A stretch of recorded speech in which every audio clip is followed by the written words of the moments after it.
Okay, today I am installing the harmonic balancer on the front of my small block. The install kit that I have it's an installer puller. It's both. It gives you a bunch of different adapters. Well, this is the one that threads in to my crank. So I've got this installed and got it snugged up. They said do not over tighten it. And I am using it ATI super damper. I heard they were rebuildable and I thought, well, I will spend the money this time and put a good damper on it. It was on the last motor. Well, they recommend you put a little anti-seize on it or grease. I chose anti-seize on it, so just kind of tap it in place there. You ain't got to try and really do anything real hateful with it. And then this piece screws into that adapter that I put on it.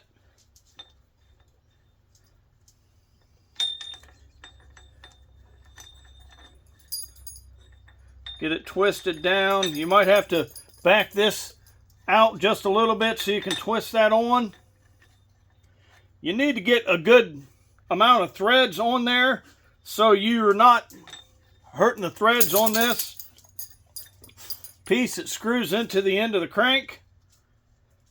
So there, I've got that done.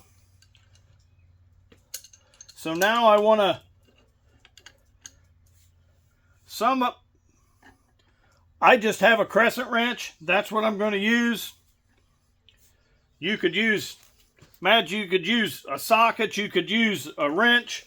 This is just what I have to use. And it's not going on that bad at all. I wondered if I'd have to use an impact.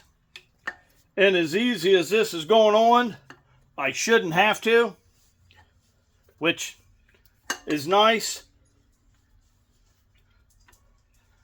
And this particular damper only goes one way anyways. It's got the keyway in it.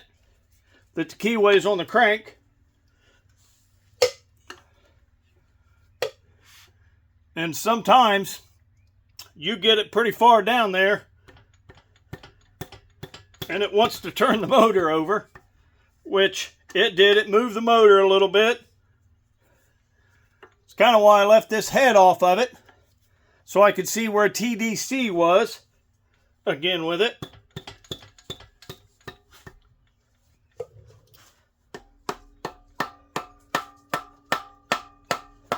I'm doing this just lightly tapping it with a rubber hammer, because when I was turning it, it was wanting to turn the engine over. So that's not really what I want to do. I don't really want to turn it over, and didn't want to hurt my hand any. So I'm just using this. Nothing wrong with it. You ain't got to try and beat the heck out of it. Just tap it on here a little bit.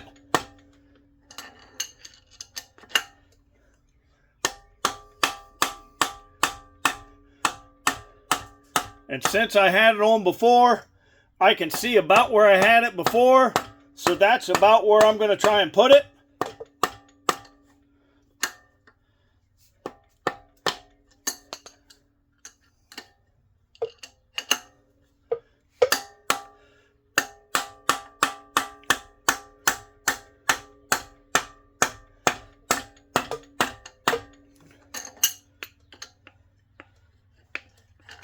There we go. I'm getting her closer.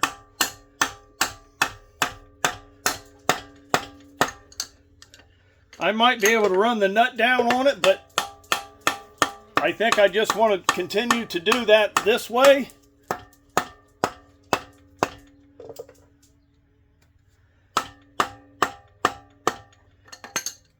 So, further I'm getting it here.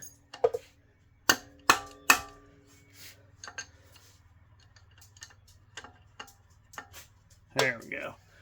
Felt like the jaws loosened up a little bit on me there.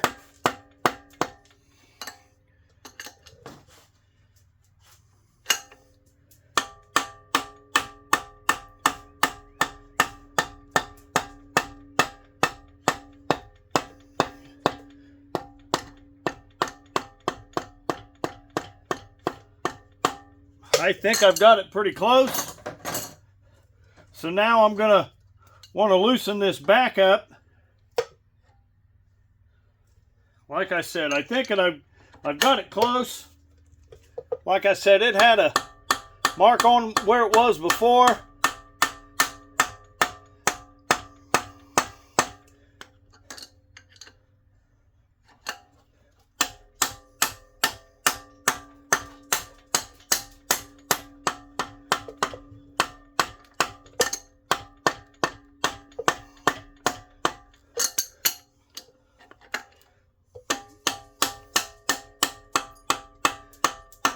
Well, I wasn't even close, was I?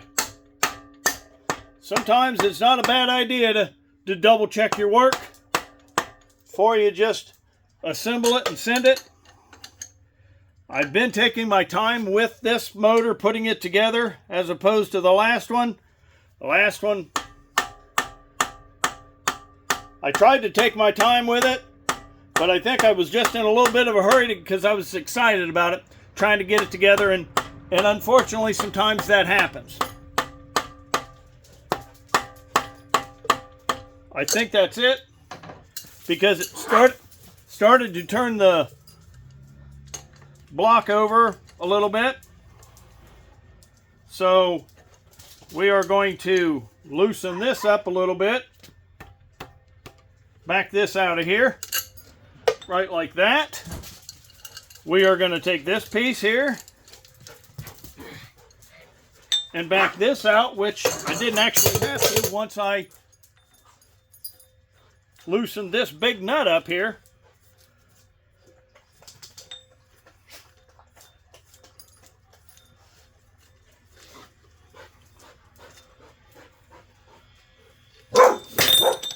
And as I drop everything, so